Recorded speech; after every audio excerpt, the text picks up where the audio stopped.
let's take a look at what Ohio State did against Rutgers. Well, the number 1 ranked team in the country did hold off Rutgers 35-16. But remember, I said hold off Rutgers.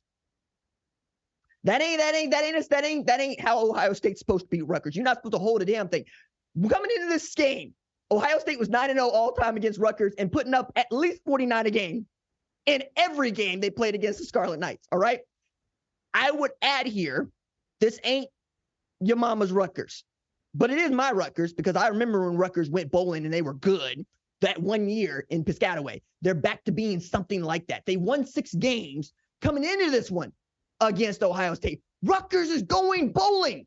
It's a good football team, but it ain't so good that you can throw the football on it. And it ain't so good that you can't run trick plays against Ohio State, because my favorite play of the entire day was the fumble-rooski that Rutgers ran against Ohio State as they gave up a 100-yard rusher. Now, also in here, Ohio State's just acting silly on Saturday is how I choose to look at this, because teams that had not had a 100-yard rusher against Ohio State this year, Notre Dame, Wisconsin, Penn State, teams that had a 100-yard rusher against Ohio State this year, Purdue, Rutgers. Again, we're just acting silly here.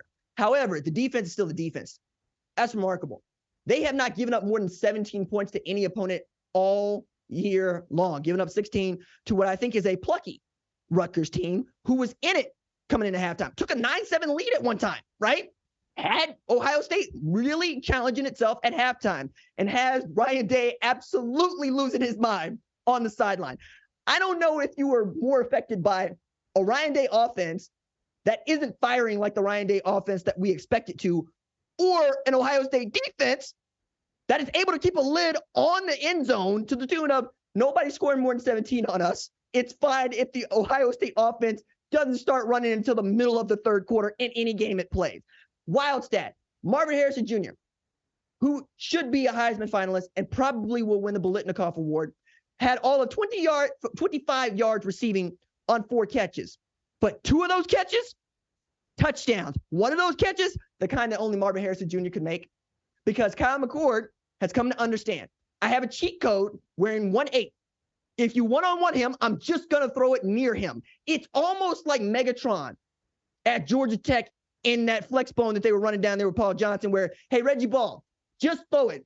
He's going to go get it, we swear. And that is exactly what Marvin Harrison Jr. has been doing for Kyle McCord all year long. But now, even without Mayan Williams, they still got a hammer back there in the backfield. Trayon Henderson, consecutive games with 200 yards from scrimmage, because 32 is a problem. 32 has been a problem since he was at Hopewell, Virginia, all right? I was yelling about that man for anybody that would listen when he was doing the damn thing in Virginia, and he's doing the damn thing wearing that 3-2 at Ohio State. They have somebody that can complement. They got a Emeka Egbuka there. They got a Cade Stover there. The offensive line is starting to show signs of life. They're starting to build in the way that we expect an Ohio State team to build if they're going to win a national championship. But the first thing they got to do is beat Michigan. That game, can't wait for that one. That's going to be Thanksgiving weekend as it is. And your man's going to be on the live tailgate there, for which Michigan fans ought to be rooting for me, because y'all are undefeated against Ohio State when I host a live tailgate. I don't know why Michigan fans got it out for me. I'm your lucky charm. Now, do I think that Ohio State will be the number 1 team on Tuesday, given that they only beat Rutgers 35-16, or given that Georgia did beat Missouri 30-21?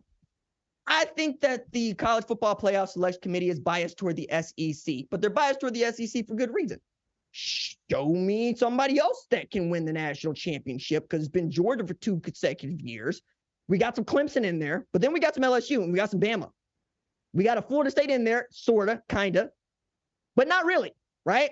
And even Auburn has won a national championship before SC, Oklahoma, Texas, Notre Dame. Like, I can keep going down the list here. So if you want to put Georgia at number 1 next week going into yet another huge Saturday where it's survive and advance, I'm fine with that, because the college football playoff is going to be 4 teams, and 3 of those teams are going to need to be there. One of those teams is going to be Florida State. But you know how I feel about Florida State, because Florida State need to come from behind to beat Clemson in overtime. If you like what you've seen, consider subscribing to the #1 college football show on YouTube, the Fox Sports app, or wherever you get your podcast.